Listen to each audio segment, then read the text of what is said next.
মুখ্যমন্ত্রীর আহ্বানে সারা নন্দীগ্রামে নেতাজির নামে বিধায়ক কার্যালয়ের নামকরণ করা হলো। নন্দীগ্রামের বিধায়ক কার্যালয়ের নাম হলো নেতাজি সুভাষচন্দ্র বসু সেবা কেন্দ্র। এর আগে 12ই আগস্ট বিধায়ক কার্যালয়ের নাম নেতাজির নামে করার কথা বলেন মুখ্যমন্ত্রী, আর তারপরে মুখ্যমন্ত্রীর পূর্বতন কেন্দ্রের বিধায়ক কার্যালয়ের নাম হলো নেতাজির নামে। নন্দীগ্রাম কেন্দ্রের পূর্বতন বিধায়ক এবং বর্তমানে মুখ্যমন্ত্রী শুভেন্দু অধিকারী 2026-এর ভোটে নন্দীগ্রাম ও ভবানীপুর কেন্দ্র থেকে জয়ী হন তিনি। দুটি বিধানসভা কেন্দ্রে জয়ের পর নন্দীগ্রাম কেন্দ্র থেকে পদত্যাগ করেন।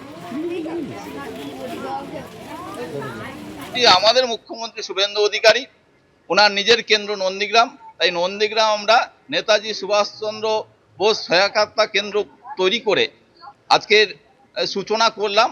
আগামী দিনে পশ্চিমবঙ্গের সমস্ত বিধায়ক এই দেশের বিপ্লবীর নামে তাদের বিধায়ক সহায়তা কেন্দ্র স্থাপন করবে, নাম দেবেন, এটা আশা রাখি। কারণ আমাদের মুখ্যমন্ত্রী রাষ্ট্রবাদী মুখ্যমন্ত্রী, উনি যা বলেছেন নেতাজিকে কি করে সম্মান দিতে হয় সেটা বিপ্লবী পরিবারের মুখ্যমন্ত্রী শুভেন্দু অধিকারীর কাছ থেকে জেনে নিতে হবে।